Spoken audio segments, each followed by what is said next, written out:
On August 29, 2025, President Donald Trump revoked the U.S. Secret Service protection for former Vice President Kamala Harris, effective September 1, 2025, according to multiple sources, including a memorandum obtained by major news outlets. This decision terminated an extension of security that had been granted by former President Joe Biden before he left office in January 2025. Below is a comprehensive account of the situation based on available information. Background on Secret Service protection.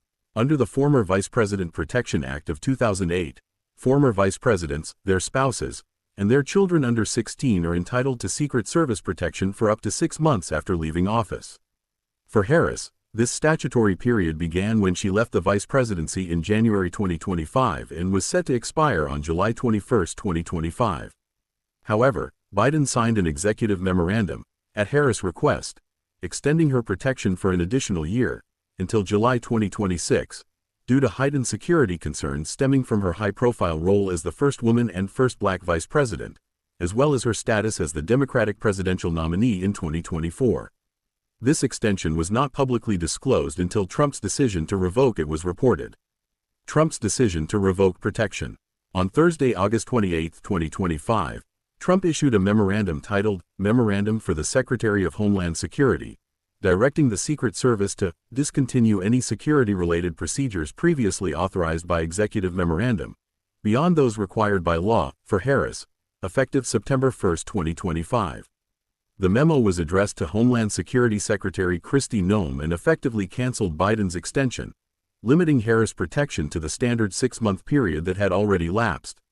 The White House provided no detailed public explanation for the decision, but a senior Trump administration official stated that a recent Secret Service threat intelligence assessment found no red flags or credible evidence of a threat to Harris, suggesting the administration saw no justification for extending her protection beyond the standard period.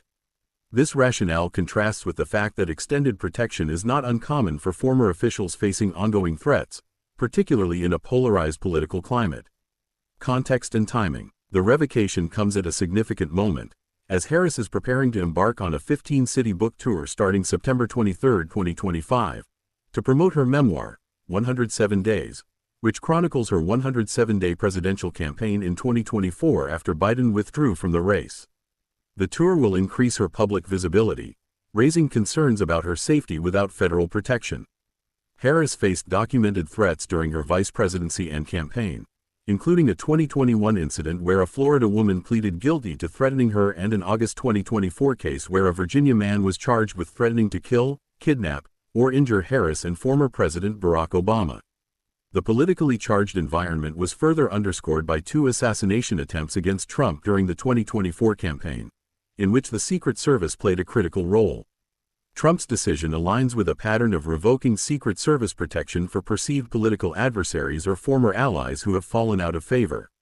Since returning to the White House in January 2025, Trump has ended protection for several individuals, including Hunter and Ashley Biden, former National Institute of Allergy and Infectious Diseases Director Anthony Fauci, former Secretary of State Mike Pompeo, and former National Security Advisor John Bolton.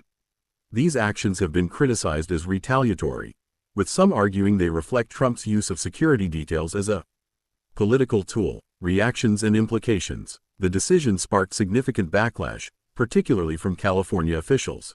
Los Angeles Mayor Karen Bass called it another act of revenge following a long list of political retaliation, emphasizing that it endangers Harris, a Los Angeles resident.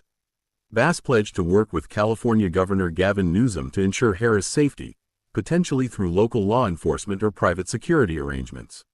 Newsom's office criticized the move, stating, "The safety of our public officials should never be subject to erratic, vindictive political impulses." Both officials were reportedly briefed on the situation late on August 28, 2025. Kirsten Allen, a senior advisor to Harris, issued a statement expressing gratitude to the Secret Service for their professionalism, dedication, and unwavering commitment to safety, but did not directly address the revocation. Harris' team expressed concerns about losing not only in-person protection but also access to the Secret Service's proactive threat intelligence, which monitors emails, texts, social media, and other sources for potential risks. Private security of a comparable level could cost millions of dollars annually, posing a significant financial burden. Critics, including community organizer Tanisha Long, accused Trump of fostering a dangerous environment, pointing to his campaign rhetoric against Harris, which included calling her a radical and extremist and invoking anti-black tropes. Long wrote on X, he spent months pardoning his supporters and green-lighting political violence. He created his own personal lynch mob of bigots and then canceled Secret Service protection for Kamala Harris. These sentiments reflect broader concerns about political retaliation in a volatile climate. Security and political context. Harris' elevated threat profile stems from her historic role as vice president and her prominence as Trump's opponent in the 2024 election. While she has not announced plans to run for office again, she ruled out a 2026 gubernatorial bid in California but left open the possibility of a 2028 presidential run. Her book tour will place her in the public eye, increasing her vulnerability. The Secret Service's role in protecting high-profile figures is critical, as demonstrated during Trump's 2024 campaign, when agents neutralized a gunman at a rally in Butler, Pennsylvania, after he fired shots that killed an attendee and grazed Trump's ear. The revocation of Harris' protection has raised alarms among security experts, who argue that continuity of protection is essential for former officials with significant public exposure, especially in a polarized environment. Unlike former presidents, who receive lifetime protection, former vice presidents like Mike Pence have typically relied on private security after the 6-month period. But Harris' case is notable due to the timing and her ongoing public engagements. Alternative security measures.